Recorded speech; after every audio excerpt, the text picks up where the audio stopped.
I'm Sarah Bennett, and the moment I saw my brother Marcus on that security footage, calmly entering our dying father's study at 2:47 a.m., I knew our family would never be the same. The timestamp glowed in the corner of the screen as I watched him kneel before Dad's floor safe, his fingers working the combination with practiced ease while our father lay sedated in hospice care 15 miles away, too weak to even lift his head.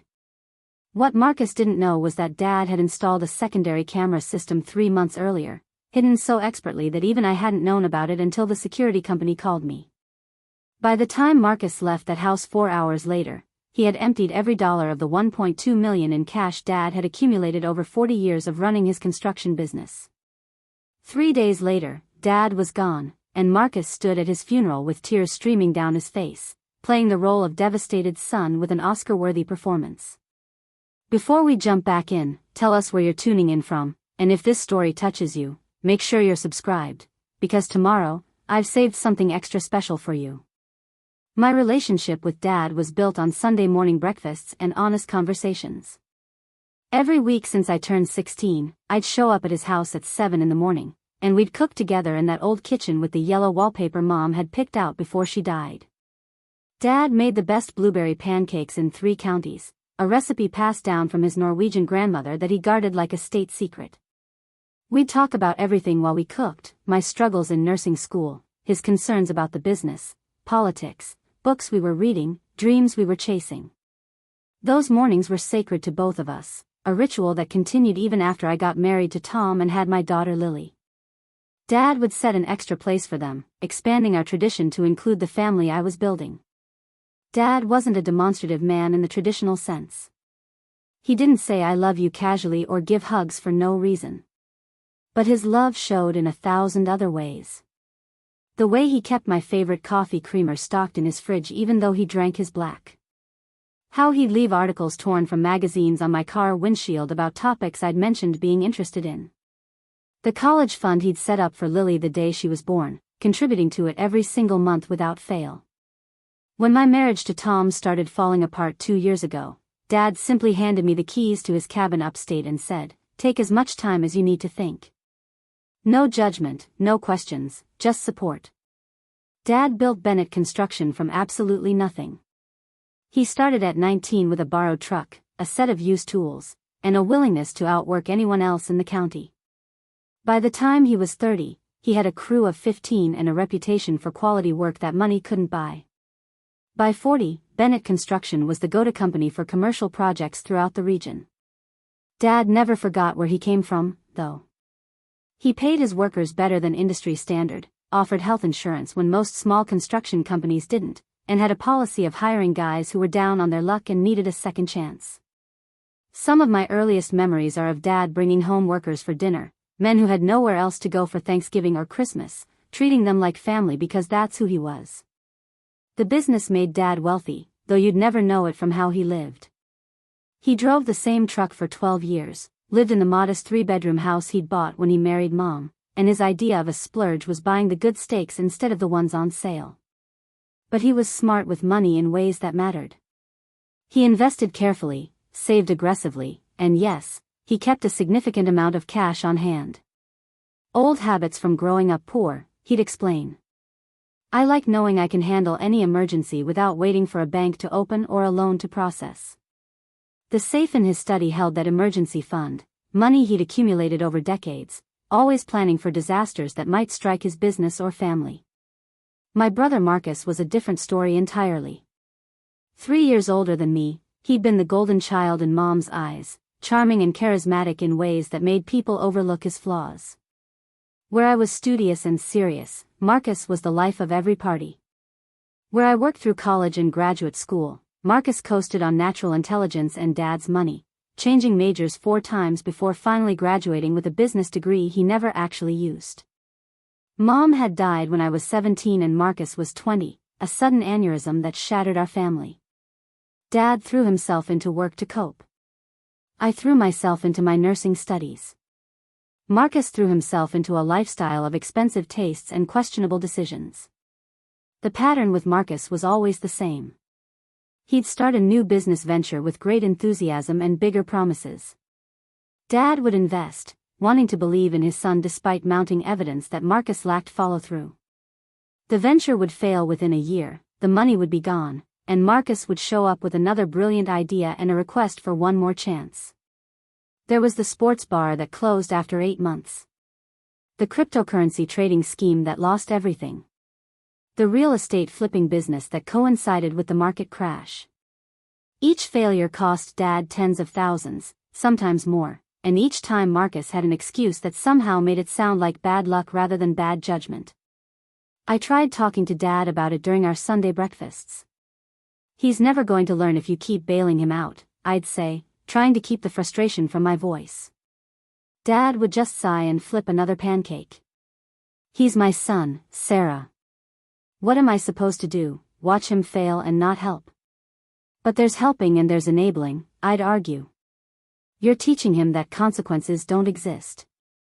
Dad would change the subject then, not wanting to acknowledge what we both knew was true. Marcus was 41 years old and had never truly succeeded at anything because he'd never had to.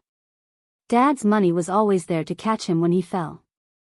Things shifted about 18 months ago when Dad started having health problems. It began with fatigue he couldn't shake, then weight loss that alarmed his doctor. The diagnosis came on a rainy Tuesday in March. Pancreatic cancer, stage 3, with a prognosis that made even the optimistic oncologist choose his words carefully. Dad took the news with characteristic stoicism, immediately starting to put his affairs in order. He met with his lawyer, updated his will, and called a family meeting to discuss his wishes. Marcus showed up an hour late to that meeting, smelling of expensive cologne and offering apologies about traffic that nobody believed. Dad laid it out clearly for both of us that evening. The business would be sold upon his death, with the proceeds divided between Marcus and me equally. His house and personal possessions would likewise be split. He'd set up a trust for Lily's education that neither Marcus nor I could touch. Everything was fair, everything was clear, everything was documented with his attorney Harold Kemper, who'd handled Dad's legal affairs for 20 years. "I will not have you two fighting over money when I'm gone," Dad said firmly. "You're all I have left of your mother, and I need to know you'll take care of each other." Marcus nodded solemnly, reaching across the table to squeeze my hand. "Of course, Dad. Sarah and I will always have each other's backs." The cancer moved faster than anyone anticipated. By summer, Dad was undergoing aggressive chemotherapy that left him weak and nauseous. I rearranged my nursing schedule at County General to spend more time with him, often staying overnight when the treatments were particularly rough. Marcus visited occasionally, usually with some story about a new business opportunity he was pursuing or a deal he was closing. Dad would listen with tired eyes, no longer having the energy to ask the hard questions about whether these ventures were real or just more of Marcus's fantasies. I started noticing that these visits from Marcus often coincided with Dad being in a particularly weakened state, barely able to speak, let alone challenge anything Marcus said. Our Sunday breakfasts continued as long as Dad had the strength, though eventually I was the one doing all the cooking while he sat at the kitchen table, wrapped in the bathrobe that had become his daily uniform. We talked less during those mornings, but the silence between us was comfortable, full of everything we'd already said to each other over the years. Sometimes Lily would come too, and she'd chatter about school and friends while Dad listened with a smile, soaking in the normalcy of a 10-year-old's concerns. Those mornings became increasingly precious to me as I watched Dad's body betray him week by week, the strong man who'd built houses with his bare hands now struggling to lift a coffee mug. By October, Dad had made the decision to enter hospice care. The treatments weren't working, and the side effects were robbing him of whatever quality of life remained. "I want to go with dignity," he told me one evening. "Not as some hollow version of myself, poisoned by chemicals that aren't even helping." We chose Riverside Hospice, a peaceful facility overlooking the water where Dad could have his own room and 24-hour care. The staff there were angels, managing his pain while keeping him alert enough to have visitors and moments of clarity. I was there every day after my shifts at the hospital, sometimes just sitting beside his bed reading aloud or holding his hand while he slept. Marcus's visits became less frequent once Dad entered hospice. He'd show up once or twice a week, stay for 20 minutes, and leave with excuses about business meetings or personal matters that required his attention. I bit my tongue during these visits, not wanting to start arguments in Dad's presence, but I watched my brother with growing suspicion. There was something in how Marcus looked at Dad now, an assessment in his eyes that felt calculating rather than compassionate. He'd ask Dad strange questions about the business, about assets, about where certain documents were kept. Dad, confused by medication and illness, would answer vaguely, and I'd see frustration flash across Marcus's face before he covered it with a smile. 3 weeks into Dad's hospice stay, I noticed Marcus having a lengthy conversation with one of Dad's nurses, a young woman named Jennifer who seemed charmed by his attention. They stood close together near the nurse's station, Marcus leaning in with that charismatic smile he'd perfected over the years, Jennifer giggling and playing with her hair. Later, I saw Marcus slip her something, a folded bill that disappeared quickly into her pocket. The interaction unsettled me, though I couldn't articulate exactly why. I mentioned it to Tom during one of our awkward co-parenting exchanges, and he dismissed my concern. Marcus is probably just being friendly, trying to make sure Dad gets good care. But Tom didn't know Marcus like I did. Preparing and narrating this story took us a lot of time, so if you are enjoying it, subscribe to our channel, it means a lot to us. Now back to the story. Didn't understand the pattern of manipulation that had defined my brother's entire adult life. Dad's decline accelerated in late October. The doctors adjusted his medication to keep him comfortable, which meant he slept more and had fewer lucid moments. During one of his clearer evenings, I was sitting beside his bed when he suddenly gripped my hand with surprising strength. "Sarah," he said, his voice raspy but urgent. "There's something I need to tell you about Marcus." But before he could continue, Marcus himself walked into the room, and Dad's words died in his throat. The moment was lost. Dad drifted back into a medication haze, and whatever he'd wanted to warn me about remained unspoken. I tried to recreate that moment several times over the following days, asking Dad what he'd wanted to tell me, but he couldn't remember or was too confused to articulate it.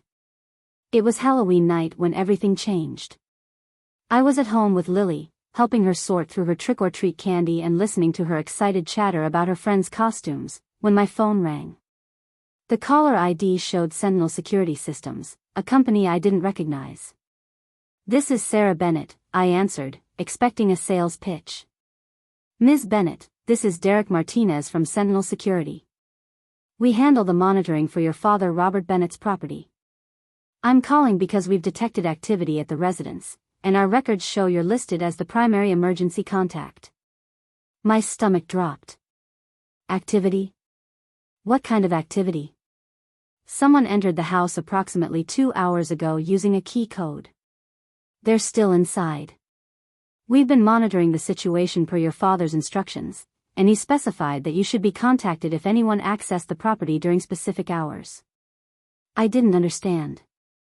Dad had never mentioned a security system to me, let alone given them instructions about monitoring. "Are you sure you have the right Robert Bennett?" I asked. "Absolutely certain, Ms. Bennett. Your father contracted our services 3 months ago and installed our comprehensive system throughout the house. He was very specific about the protocols. Would you like us to contact the police, or would you prefer to handle this yourself? The cameras are recording everything if you need evidence." Something cold settled in my stomach. Who entered the house? There was a pause. According to the key code used, it was Marcus Bennett, your brother. I made it to Dad's house in 15 minutes, driving faster than I should have through dark streets still crowded with trick-or-treaters. Derek from Sentinel Security was waiting in his company vehicle parked discreetly down the block. He was a man in his 50s with kind eyes and a professional demeanor that immediately put me at ease despite the circumstances. "Your father was very thorough," he explained as I climbed into his vehicle where he had monitoring equipment set up. He wanted cameras that couldn't be detected, with remote access and automatic recording. He said he was concerned about security but didn't specify what kind. The primary system is visible, standard cameras at entry points that anyone would expect. But the hidden system covers interior rooms including his study. Derek pulled up the live feed on his tablet, and there was my brother in Dad's study, kneeling before the floor safe that sat behind Dad's desk. The safe was open, and Marcus was methodically removing bundles of cash, stacking them in a large duffel bag he'd brought. The camera angle was perfect, showing his face clearly, the combination dial he'd somehow known or figured out, and the contents of the safe that I'd never even known existed. "How long has he been doing this?" I asked, my voice barely above a whisper. Derek pulled up the archived footage. "This is his first time accessing the safe, but he entered the house twice before, both times late at night. Those visits appeared to be reconnaissance, checking the location and type of safe, examining Dad's desk for possible combinations." We sat there watching the live feed for another hour. Marcus was thorough and unhurried, clearly believing he had all the time in the world. He photographed documents from the safe before replacing them, probably important papers related to the business or Dad's assets. He counted the cash carefully, making neat stacks before packing them away. At one point, he made a phone call, speaking to someone about meeting up later to secure the funds. His tone was casual, even jovial, like he was discussing weekend plans rather than stealing from our dying father. The entire scene was surreal, watching my brother commit a crime so brazenly, so comfortably, as if he had every right to take what wasn't his. Finally, at 3:15 in the morning, Marcus closed the empty safe, spun the dial, and arranged Dad's desk to look undisturbed. He did a final walkthrough of the house, actually stopping in the kitchen to grab a beer from the fridge before letting himself out. I watched him drive away in his leased BMW, probably heading to whatever secure location he'd arranged for Dad's money. Derek turned to me with an expression of deep sympathy. "I've recorded everything from multiple angles, Ms. Bennett. This footage is ironclad evidence of theft. What would you like to do?" I sat in that car for a long moment, thinking about Sunday morning breakfasts and Dad's unwavering belief that Marcus would eventually get his act together. Then I thought about Dad lying in hospice, betrayed by his own son in the worst possible way. "I want copies of everything," I said. "Every minute of footage. And I need to talk to my father's attorney first thing in the morning." I didn't sleep that night. Instead, I sat at my kitchen table reviewing the footage Derek had transferred to a secure drive, watching my brother steal from our father over and over again. Tom had dropped Lily at his place for the weekend, so I was alone with my racing thoughts and growing rage. How could Marcus do this? Dad wasn't even dead yet, and Marcus was already dividing up the spoils like some vulture circling a dying animal. Every memory of Marcus's previous failures and Dad's endless second chances took on new meaning. Had this always been the end game? Had Marcus been working toward this moment his entire adult life, positioning himself to take everything when Dad was too weak to stop him? I called Harold Kemper, Dad's attorney, at 8 in the morning. Harold was a man in his late 60s who'd known our family for decades, handling everything from Dad's business contracts to Mom's estate when she died. "I need to see you immediately," I told him. "It's about Marcus and Dad's estate." There was something in my tone that made him clear his schedule. "Come to my office at 9, he said. "And Sarah, whatever this is, bring documentation." When I arrived at Harold's downtown office, he took one look at my face and closed his door, settling into the leather chair behind his desk with the air of a man preparing for bad news. I plugged in the laptop and showed him the footage without preamble. Harold watched in silence, his expression growing darker with each minute. When the video ended, he sat back and removed his glasses, rubbing his eyes with the weariness of someone who'd seen too much human ugliness in his career. "How much did he take?" he asked. According to the timestamp and what I could see, everything that was in the safe. Dad mentioned to me once that he kept around $1.2 million in cash there, insurance money he'd collected over the years plus profits he'd set aside. Harold pulled up a file on his computer. "Your father updated his will 6 months ago. That cash was supposed to be divided between you and Marcus equally upon his death. Marcus has effectively stolen your inheritance along with his own. The legal term for this is theft by conversion, and it's very much a crime. But that's not all," Harold continued, pulling up another document. "Your father gave me specific instructions when he updated his will. He suspected Marcus might try something, though I don't think either of us imagined it would be this blatant. Robert asked me to review all of Marcus's previous failed business ventures, the ones he'd funded over the years. I found something interesting. Marcus had your father sign personal guarantee documents for several business loans, claiming they were standard operating agreements. When those businesses failed, the debt rolled back to your father. Marcus declared bankruptcy 3 years ago, walking away clean while your father was left holding nearly $300,000 in loans Marcus had taken out. The room felt like it was spinning. Dad paid those loans? All of them? Harold nodded grimly. Every single one. Marcus structured it so carefully that it was technically legal, just deeply unethical. Your father realized what happened about a year ago when he did a comprehensive financial review after his diagnosis. That's when he came to me about updating his will and why he was so specific about certain protective measures. I stared at the frozen image on my laptop screen, Marcus's face caught in perfect clarity as he reached into Dad's safe. My brother wasn't just a failure or a disappointment. He was a calculating thief who'd been systematically stealing from Dad for years, building to this final devastating act. The Sunday morning breakfasts, the family dinners, every moment of Dad trying to believe in Marcus was built on lies and manipulation. How could I have not seen this clearly before? Harold broke into my thoughts. Sarah, I need to tell you something else. 2 weeks ago, your father called me from hospice. He was having a lucid day and was very insistent. He asked me to add a codicil to his will, a final provision that would only be revealed under certain circumstances. I asked him what circumstances, and he said I'd know when the time came. He made me promise to watch Marcus carefully and to protect you and Lily. I think he knew something like this might happen. He opened his office safe and removed a sealed envelope with Dad's handwriting across the front. To be opened only if Marcus betrays the family. The words hit me like a physical blow. Dad had known. Somehow, despite everything, despite his desperate hope that Marcus would change, Dad had known exactly who his son really was.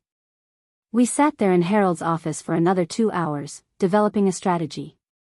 The first step was securing additional evidence beyond the security footage. Harold contacted the bank where Dad had kept his accounts, requesting transaction records for the past 5 years. He called colleagues who specialized in white-collar crime and elder financial abuse. He drafted documents that would freeze Marcus's ability to access any other family assets or sell anything related to Dad's estate. We're going to build an airtight case, Harold assured me. Marcus will not profit from this betrayal. But Sarah, I need to prepare you for something. This will get ugly. Family legal battles always do, but when theft and betrayal are involved, it becomes exponentially worse. Are you ready for that? I thought about Dad lying in hospice, probably having only days left, robbed not just of his money but of the dignity of dying knowing his son cared. I thought about all those Sunday mornings, all that love Dad had poured into both his children, and how Marcus had repaid that love with systematic exploitation. I'm ready, I told Harold. My brother made his choice. Now he gets to face the consequences. That afternoon, I went to visit Dad at Riverside Hospice. He was sleeping when I arrived, his breathing shallow and labored. I sat beside his bed and held his hand, this strong man who'd built a business from nothing and raised 2 children alone after losing Mom, now reduced to this fragile form. I'm so sorry, Dad, I whispered. I'm sorry I didn't protect you from Marcus sooner. I'm sorry you had to go through this knowing what he was capable of. Dad's eyes flickered open, surprisingly clear for a moment. He looked at me with recognition and squeezed my hand weakly. Sarah, he managed, his voice barely audible. My good girl. Always my good girl. Tears spilled down my cheeks. I know what Marcus did, Dad. I know about the safe.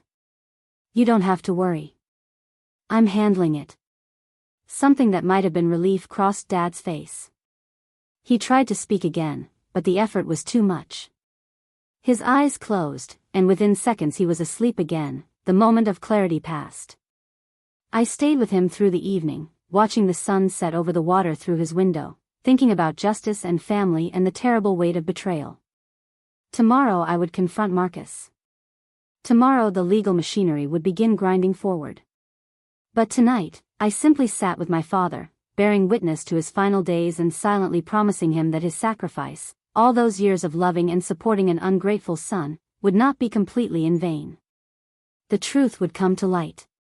Marcus would face consequences. And Dad could rest knowing that at least one of his children understood the value of integrity and loyalty. The next morning, I called Marcus and asked him to meet me for lunch at Morrison's Diner, a neutral public place where I knew he'd feel comfortable.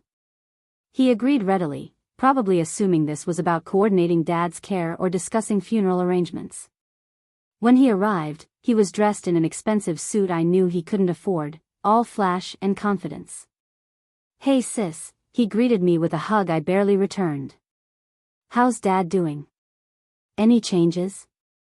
I waited until after we ordered, watching Marcus charm the waitress with his easy smile, before I spoke. "I know what you did," I said quietly. "I know about the safe." Marcus's expression didn't change, but something flickered behind his eyes, a calculation happening in real time. "What are you talking about?" "The safe in Dad's study.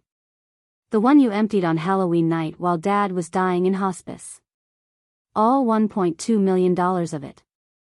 The color drained from Marcus's face, but he recovered quickly, laughing with forced lightness. "Sarah, what are you saying? Have you been going through Dad's house without permission? That's a little invasive, don't you think?" I pulled out my phone and played a clip of the security footage, the image crystal clear showing Marcus kneeling before the open safe. His hand froze halfway to his coffee cup. "Where did you get that?" "From the security system Dad installed specifically to catch you," I replied. "He knew, Marcus. He knew you'd try something like this, and he made sure there would be evidence." Marcus stared at the phone screen for a long moment, watching himself commit the crime over and over as the footage looped. When he finally looked up, the charm was completely gone, replaced with something cold and defensive. "So what?" he said flatly. "Dad's dying. That money was going to be split between us anyway. I just took my half early."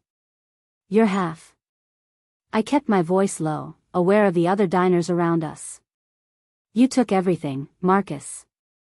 You didn't just steal from Dad. You stole from me, from your own sister. And you did it while Dad was unconscious and unable to stop you. That's not taking your inheritance early. That's theft." Marcus leaned back in his chair, crossing his arms. "You always were Dad's favorite, Sarah. The perfect daughter who could do no wrong. Maybe I was just evening the scales for once." The accusation was so absurd I actually laughed. I was Dad's favorite?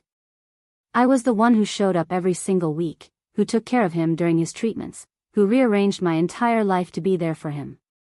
You were the one who bled him dry for 40 years and then robbed him on his deathbed. If you think any court is going to see you as the victim here, you're delusional." That's when Marcus's composure cracked completely. "Fine," he hissed. "You want to know the truth? Dad owed me that money. Do you have any idea what it was like growing up as his son? Nothing I did was ever good enough. Every report card, every achievement, all he cared about was the business. He built an empire, but did he ever ask if I wanted to be part of it? Did he ever train me or prepare me to take over? No. He just threw money at me to shut me up and kept you as his little princess. So yeah, I took what I deserved." The words hung in the air between us, years of resentment and entitlement finally spoken aloud. I thought about all those Sunday mornings, all those conversations where Dad had worried about Marcus and tried to understand where he'd gone wrong as a father. Dad had questioned himself constantly, wondering if he'd failed his son, never realizing that some people are simply determined to be victims regardless of how much love they receive. Our lunch sat untouched between us as other diners continued their meals, oblivious to the family destruction happening at our table. "I'm giving you one chance, Marcus," I said. "Return the money. All of it. Work with Dad's attorney to make this right. If you do that now, maybe we can handle this within the family." He shook his head slowly. "That money's gone, Sarah. Invested, secured, protected. You'll never see it again. And if you try to come after me legally, I'll drag this out for years. I'll challenge Dad's will, claim he was mentally incompetent when he made decisions about his estate, tie everything up in probate until you've spent more on lawyers than you'd ever recover. By the time I'm done, there won't be anything left for either of us. Then you've made your choice, I said, standing up and throwing cash on the table for my untouched meal. I'll see you in court, Marcus. And at Dad's funeral. I hope you prepared a good eulogy for the man you robbed while he was dying. I walked out of that diner knowing I'd just severed ties with my only sibling, knowing that the family Dad had tried so hard to keep together was irreparably fractured. But I also knew I'd made the right choice. Some betrayals are too deep to forgive, too calculated to excuse. Marcus had shown me exactly who he was, and I believed him. Dad passed away 6 days later on a quiet Sunday morning. I was there when it happened, holding his hand as his breathing gradually slowed and then simply stopped. The hospice nurse checked his vitals and nodded gently, marking the time at 7:43. I sat with him for another hour after that, not quite ready to let go, thinking about all those Sunday breakfasts we'd never have again and all the conversations that would remain forever unfinished. When I finally stood to leave, I kissed his forehead and whispered a promise that I intended to keep. I'll make this right, Dad. I won't let him get away with it. The funeral was scheduled for the following Thursday, giving Marcus and me time to make arrangements despite the tension crackling between us. We communicated exclusively through text messages, dividing up tasks with cold efficiency. Marcus would handle the church service, would coordinate the reception, we'd split the cost of everything down the middle. It was the most civil we'd been since our confrontation at Morrison's diner, and even that civility was purely transactional. When we had to speak on the phone about the obituary, our voices were clipped and formal, like business associates rather than siblings who'd grown up in the same house. I spent those days before the funeral going through Dad's house systematically, documenting everything for the estate inventory Harold would need. The house felt hollow without Dad's presence, each room echoing with memories that now carried the bitter weight of Marcus's betrayal. In Dad's study, I stood before the safe that had been emptied of its contents, running my fingers over the dial Marcus had so casually manipulated. Derek from Sentinel Security had given me copies of everything, multiple angles of footage showing the theft in excruciating detail, timestamps proving Marcus had spent nearly 4 hours methodically stealing from our father. I found other things too, things that painted a fuller picture of Dad's final months. In his desk drawer was a journal he'd kept sporadically, entries that grew more frequent after his diagnosis. The handwriting deteriorated as the cancer progressed, but the thoughts remained clear and heartbreaking. Marcus called today asking for money again, one entry read. He says it's for a business opportunity, but I know better. I want to believe in him so badly that I've become blind to what he really is. I don't know how to be a father to a son who sees me as nothing more than a bank account. Another entry from 3 months before his death was even more devastating. I'm installing security cameras tomorrow. I pray I'm wrong about what Marcus might do, but I can't ignore the signs anymore. If something happens, at least there will be evidence. Sarah deserves to know the truth. Tears blurred my vision as I read page after page of Dad's private anguish, his desperate hope warring with growing certainty about Marcus's character. Near the end of the journal, just 2 weeks before Dad entered hospice, was an entry that made my breath catch. I saw a lawyer today about protecting Sarah and Lily. Marcus has already taken so much from me over the years, but he won't take their futures too. I've put safeguards in place. If he tries what I think he'll try, the truth will come out and he'll face real consequences for the first time in his life. I only wish I'd been strong enough to enforce consequences years ago. Maybe then things would have turned out differently. But I loved him too much to be the father he needed, and that's my failure to bear. The funeral itself was a surreal experience, watching Marcus play the role of grieving son while I alone knew the full extent of his betrayal. He'd chosen an expensive casket, probably using Dad's stolen money to pay for it, and filled the church with elaborate flower arrangements that Dad would have considered wasteful. The service was packed with people whose lives Dad had touched over 4 decades of business and community involvement, former employees standing beside business competitors who'd respected Dad's integrity, neighbors mixing with construction workers who depended on his fairness and generosity. Marcus delivered a eulogy that would have earned him awards for acting. He spoke eloquently about Dad's work ethic, his devotion to family, his unwavering principles. "Our father taught us that a man's word is his bond," Marcus said, his voice breaking convincingly at just the right moments. "He showed us through his example that integrity matters more than profit and that family comes before everything else. Dad, I promise to live by the values you instilled in us and to honor your memory every single day." I sat in the front pew next to Lily, who was crying softly into Tom's shoulder, and I had to physically restrain myself from standing up and calling Marcus out right there in front of everyone. The hypocrisy was staggering, the sheer audacity of him standing before Dad's casket and speaking about integrity while carrying the stolen money he'd taken from our father's safe. When it was my turn to speak, I abandoned the prepared remarks I'd written and instead told stories about Sunday morning breakfasts, about Dad's quiet acts of kindness, about the way he'd supported me through nursing school and my divorce without judgment or conditions. "My father believed in second chances," I said, looking directly at Marcus. "He gave them freely, sometimes to his own detriment. But he also believed in accountability and in facing the consequences of our choices. He taught me that love without boundaries isn't love at all, it's enabling. And he showed me that sometimes the hardest thing we can do is acknowledge when someone we love refuses to be worthy of that love." Marcus's face tightened, understanding the message beneath my words, but he maintained his sorrowful expression for the benefit of the audience. The reception afterward was held at Riverside Community Center, the same place where Dad had hosted countless company picnics and charity events over the years. People approached me with condolences and stories about how Dad had helped them, given them jobs when no one else would, extended payment deadlines during hard times, showed up with tools and expertise to help with home repairs they couldn't afford. Each story reinforced what I already knew, that Dad had been genuinely good in ways that mattered, that his generosity had been real and had touched lives beyond what I'd fully appreciated. Marcus worked the room like a politician, shaking hands and accepting sympathy with practiced ease. I watched him corner Dad's business partner, Frank Morrison, in deep conversation near the refreshment table. Frank had been negotiating to buy out Dad's share of Bennett Construction, and I could see from their body language that Marcus was already positioning himself to be involved in those discussions. The business was supposed to be liquidated with proceeds divided equally, but Marcus clearly had other plans.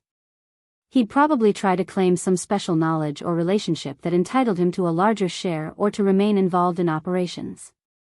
I pulled Frank aside later, after Marcus had moved on to charm someone else. "Frank, I need to talk to you about the business sale," I said quietly. "Whatever Marcus told you, we need to coordinate through Dad's attorney. There are complications that haven't been made public yet."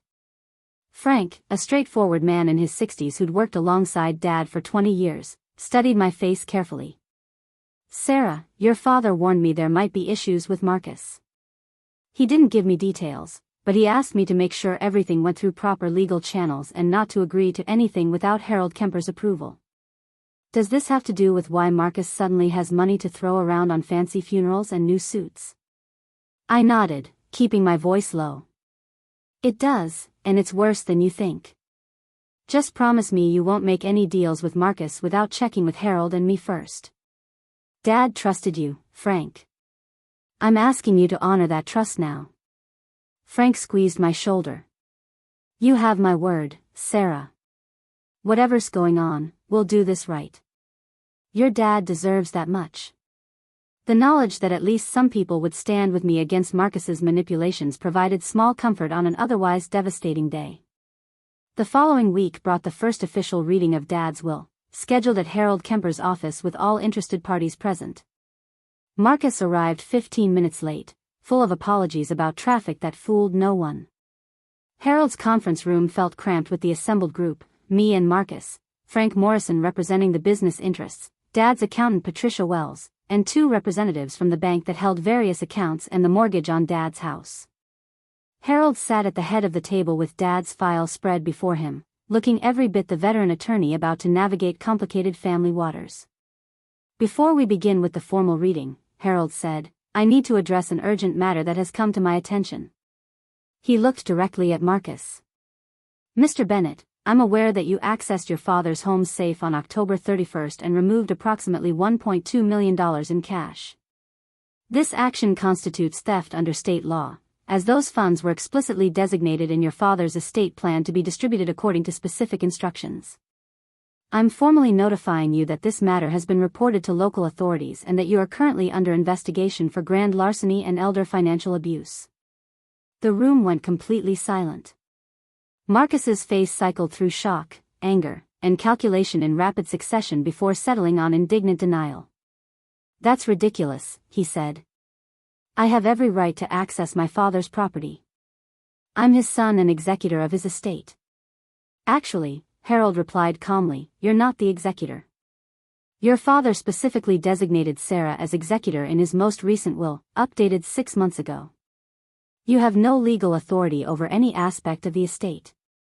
Furthermore, your father installed comprehensive security systems specifically to monitor for theft. We have video evidence of the entire incident, along with testimony from the security company and time-stamped recordings. The evidence is quite conclusive." Marcus turned to me, his expression venomous. "You did this. You went behind Dad's back and poisoned him against me. This is all part of your plan to take everything for yourself." I met his gaze steadily. "I didn't have to do anything, Marcus. You destroyed your own relationship with Dad through years of exploitation. The security cameras were his idea, not mine. He knew what you were capable of because you've been showing him your entire adult life.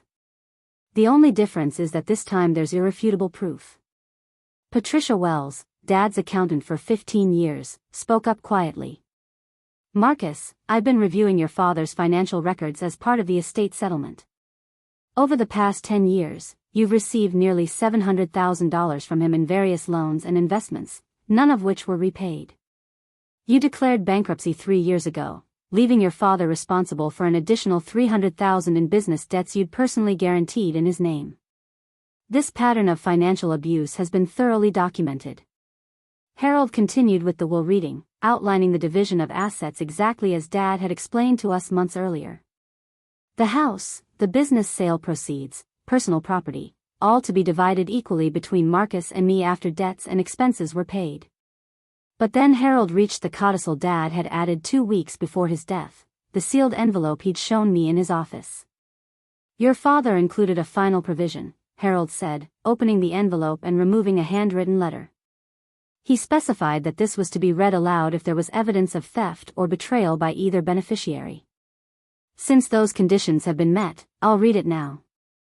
Dad's words, written in his increasingly shaky handwriting, filled the conference room. "To my children, if you're hearing this letter, it means my worst fears have been realized and one of you has betrayed the family in a fundamental way. I've spent my entire life building something that I hoped would provide security for both of you and for future generations. I taught you both the value of honest work, of keeping your word, of treating people with dignity regardless of their station in life. If you've chosen to ignore those lessons and to take advantage of my illness or death for personal gain, then you've broken more than just laws. You've broken the trust that holds families together." Harold paused, letting the words settle before continuing. The letter went on for 2 pages, Dad's final thoughts about family, integrity, and consequences. The conclusion was devastating in its clarity. "If Marcus is the one who has betrayed this family, which in my heart I suspect will be the case, then I want the following actions taken. First, he is to return every dollar he has taken improperly or face full criminal prosecution. Second, his share of my estate is to be placed in a supervised trust that he cannot access directly but which will provide him with a modest monthly income, enough to live on but not enough to fund his destructive habits. The principal will remain protected for his children should he ever have them, or will eventually be donated to charity. Third, Sarah is given full authority to make all decisions regarding my estate and business affairs. I trust her judgment and her integrity in ways I can no longer trust Marcus. And finally, to Marcus directly, I say this: I loved you with everything I had, but love doesn't mean enabling destructive behavior. If you're hearing this letter, it means you chose greed over family one final time. I hope someday you understand what you've lost, not just in material terms but in relationships and self-respect. I pray you find a way to become the man I always hoped you'd be, but I can no longer sacrifice everyone else's well-being to give you endless chances you refuse to take seriously." Marcus sat frozen throughout the reading, his face ashen. When Harold finished, the silence in the room was absolute. Frank Morrison cleared his throat awkwardly. Patricia Wells stared at her notepad. The bank representatives exchanged uncomfortable glances. Finally, Marcus spoke, his voice tight with barely controlled rage. "This is manipulation from beyond the grave. Dad was clearly not in his right mind when he wrote this. I'll challenge the entire will on grounds of diminished capacity." Harold removed his glasses and fixed Marcus with a steady gaze. "Your father anticipated that response. We have comprehensive medical records showing he was mentally competent when this codicil was drafted. 3 doctors, including his oncologist, neurologist, and primary care physician, have provided written statements confirming his cognitive abilities were unimpaired. Additionally, we have video documentation of the signing ceremony in which your father clearly articulates his reasoning and intentions. You can challenge if you wish, but you'll be wasting time and money you no longer have." The meeting deteriorated after that.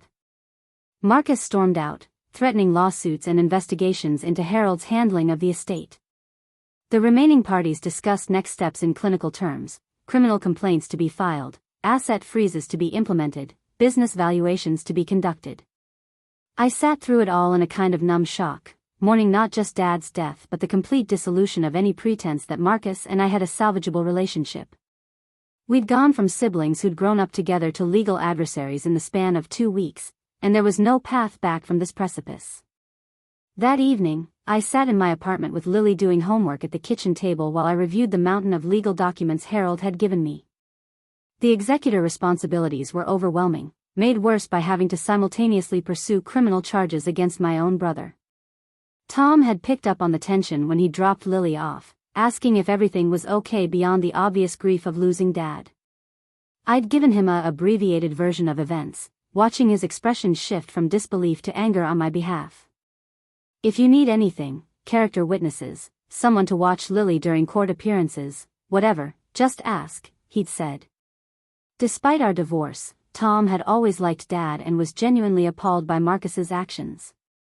The criminal investigation moved forward with surprising speed. Detective Rachel Foster from the Financial Crimes Unit contacted me 3 days after the will reading, requesting an interview and access to all the evidence I'd compiled. She was a woman in her early 40s with sharp eyes and a no-nonsense demeanor that immediately inspired confidence. "I've seen a lot of family theft cases," she told me as we sat in her office reviewing the security footage. "But this one is particularly egregious because of the timing and premeditation. Your brother didn't just steal opportunistically. He planned this, researched the safe type, figured out the combination through multiple reconnaissance visits, and executed the theft while your father was literally dying. That level of callousness tends to make prosecutors very motivated." Detective Foster walked me through what would happen next. Marcus would be formally charged with grand larceny and elder financial abuse, both felonies carrying significant prison time. The district attorney would offer him a plea deal, probably asking for full restitution, a guilty plea to reduce charges, and supervised probation. If Marcus refused the deal and insisted on trial, the video evidence made conviction essentially certain, which would result in maximum sentencing. Either way, the chances of Marcus actually keeping any of Dad's money were virtually zero. The criminal restitution order would take precedence over any civil judgments, meaning the funds would have to be returned to the estate before Marcus could touch them for any reason including legal defense. The problem was finding where Marcus had hidden the money. Detective Foster obtained search warrants for Marcus's apartment, his car, and a storage unit he'd rented 2 days after the theft. They found evidence of the crime, the duffel bag he'd used, documents he'd photographed from Dad's safe, but no actual cash. Marcus had been smart enough to move it quickly, probably to multiple locations or perhaps converted it to other assets that would be harder to trace. The investigation expanded to include financial forensics experts examining Marcus's recent transactions, looking for patterns that might reveal where the money had gone. Meanwhile, the business sale to Frank Morrison was proceeding, giving me a crash course in construction company operations and valuations.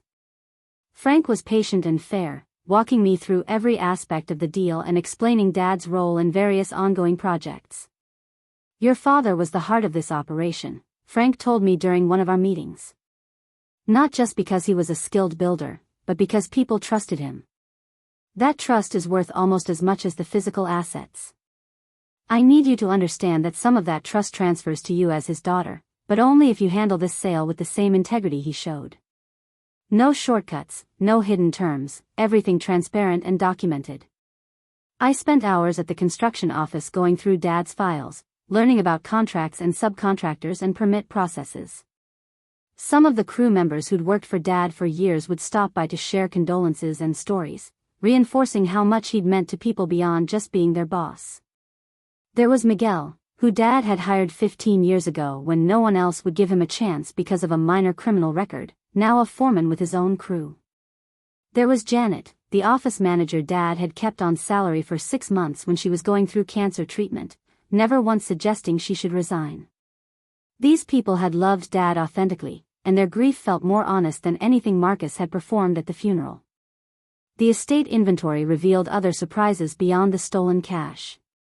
Dad had been more financially sophisticated than I'd realized, with diversified investments and carefully structured accounts that provided layers of protection for his assets.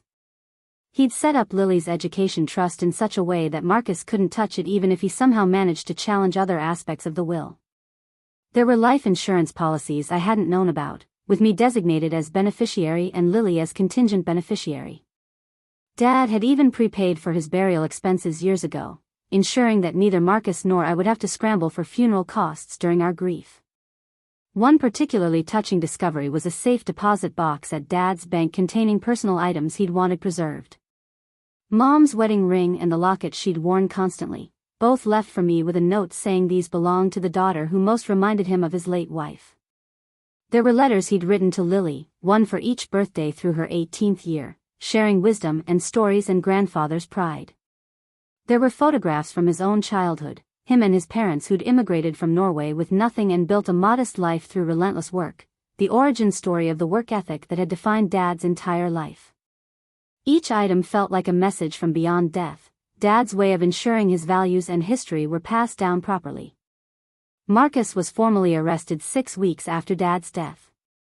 Detective Foster called me with the news, explaining that Marcus had been taken into custody without incident at his apartment. He'd posted bail within hours using money from sources they were still investigating, probably loans from friends or associates who didn't understand the full situation. The arraignment was scheduled for the following week, and I was listed as a witness for the prosecution. "Are you prepared for this?" Detective Foster asked me. Testifying against family is never easy, even when they've committed clear crimes. You'll be cross-examined by his defense attorney, who will try to portray you as vindictive or motivated by greed. I thought about Dad's journal entries, his anguish over loving a son who saw him as nothing more than an ATM. I thought about all the Sunday mornings and the unconditional support Dad had shown both of us, only to be rewarded with betrayal. "I'm ready," I told Detective Foster. Marcus made his choices. Now he gets to face what those choices actually mean. The arraignment itself was brief and procedural. Marcus appeared in handcuffs, wearing an expensive suit that looked increasingly rumpled, his usual swagger replaced with something that almost resembled humility. He pleaded not guilty, his attorney arguing that this was a family misunderstanding being criminalized by an overzealous prosecutor. The judge, unimpressed by this argument, set a trial date 3 months out and maintained the existing bail conditions with added requirements that Marcus surrender his passport and check in weekly with a probation officer. Outside the courthouse, Marcus approached me, flanked by his attorney who looked like he wanted to physically restrain his client from speaking. "Sarah, please," Marcus said, his voice cracking. "We can work this out. We don't have to destroy each other like this." I stared at my brother, this person I'd grown up with and thought I'd known, now revealed as someone capable of stealing from our dying father without remorse. "You destroyed us, Marcus." "Not me. You stood beside Dad's deathbed and robbed him of everything he'd saved for 40 years. You looked me in the eye at his funeral and talked about integrity while you were carrying his stolen money. This isn't me being vindictive. This is you finally facing consequences for behavior that should have been stopped decades ago." His attorney pulled him away before he could respond, probably worried he'd say something that would make the case against him even stronger. I watched them leave, Marcus's shoulders hunched in a way I'd never seen before, and I felt absolutely nothing. No satisfaction in his apparent distress, no regret about the path we were on, just a hollow emptiness where sibling affection used to live. Tom, who'd accompanied me to the arraignment for moral support, put his arm around my shoulders. "You did the right thing," he said quietly. "Your dad would be proud of how you're handling this." We walked back to his car in silence, and I thought about that sealed envelope and Dad's letter outlining exactly this scenario. He'd known it would come to this, had prepared me as best he could for the necessity of choosing justice over family loyalty. I was simply following through on the path he'd laid out, honoring his final wishes even though doing so was tearing apart what remained of our family. The weeks leading up to trial were consumed with preparation. I met repeatedly with the prosecutor, a sharp woman named Jennifer Hartwell who specialized in white-collar crime and elder abuse cases. She walked me through what to expect on the stand, how Marcus's defense attorney would try to undermine my credibility, the importance of staying calm and factual regardless of how emotional the questions became. We reviewed the security footage frame by frame, identifying key moments that definitively proved Marcus's intent and knowledge. We organized financial documents showing the pattern of exploitation that had preceded the actual theft. Jennifer built a narrative that was devastating in its clarity, a lifetime of Marcus taking advantage of Dad's love culminating in this final betrayal. Harold Kemper handled the civil side simultaneously, filing motions to freeze any remaining assets Marcus might have access to and pursuing the trust provisions Dad had outlined in his will. Marcus's attorney fought every step, filing countermotions and appeals that clogged up the court system but ultimately accomplished nothing beyond delaying the inevitable. The evidence was simply too strong, too well documented, too clear in its implications. Every legal maneuver Marcus attempted just highlighted how desperate his situation had become, a man drowning and flailing for any handhold even as the water closed over his head. 3 weeks before trial, Marcus's attorney approached Jennifer Hartwell with a plea offer. Marcus would plead guilty to reduced charges, agree to full restitution of the stolen money, accept 3 years supervised probation, and submit to regular financial audits to ensure compliance. In exchange, he'd avoid prison time and the felony conviction would potentially be expunged from his record after successful completion of probation. It was a generous offer given the strength of the evidence against him, one that Jennifer recommended I consider seriously. Even with ironclad proof, trials are unpredictable, she explained. A sympathetic jury might reduce charges, or procedural issues could complicate sentencing. This deal guarantees you get the money back and Marcus faces real consequences without the risk of a trial outcome that might be less favorable. I asked for time to think about it, needing to process whether accepting a plea was what Dad would have wanted or whether he'd expect me to see this through to full trial and maximum consequences. That night, I reread Dad's final letter, looking for guidance in his words about accountability and second chances. He'd written about hoping Marcus would someday understand what he'd lost and become the man Dad had always believed he could be.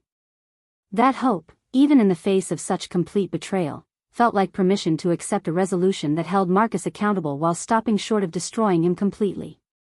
The next day, I told Jennifer to accept the plea deal contingent on full financial disclosure of where the money was hidden and immediate return of all funds.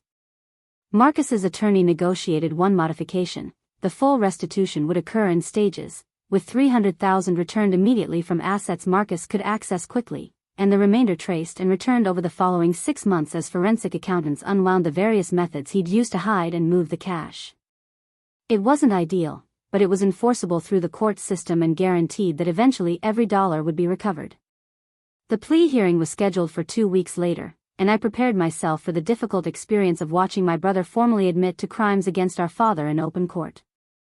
The plea hearing took place on a gray morning in late February, almost 4 months after Dad's death. The courtroom was smaller than I'd expected, institutional and cold with fluorescent lighting that made everyone look slightly ill. Marcus sat at the defendant's table beside his attorney, wearing a conservative suit that couldn't hide how much weight he'd lost since the arrest. When the judge entered, we all stood, and I felt the finality of this moment settling over me like a heavy blanket. Judge Patricia Morrison reviewed the plea agreement with methodical precision, asking Marcus a series of questions designed to ensure he understood exactly what he was admitting to and what consequences he'd face. "Mr. Bennett, do you understand that by entering this guilty plea, You are admitting to stealing $1.2 million from your father while he was incapacitated in hospice care?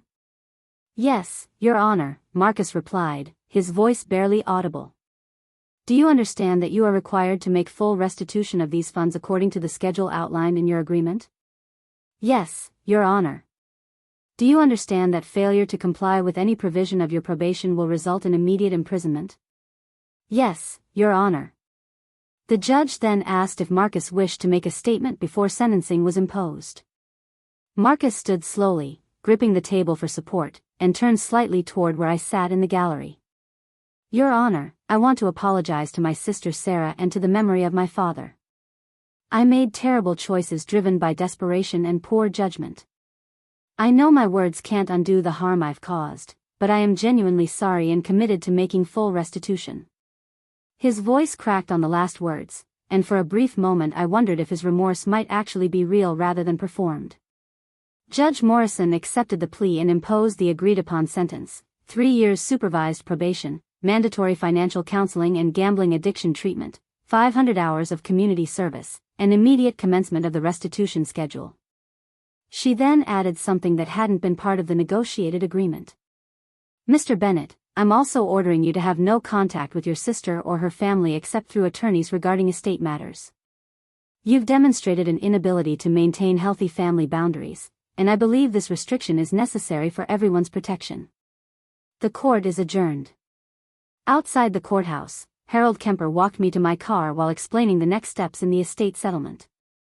With Marcus's guilty plea, we can now finalize everything according to your father's wishes.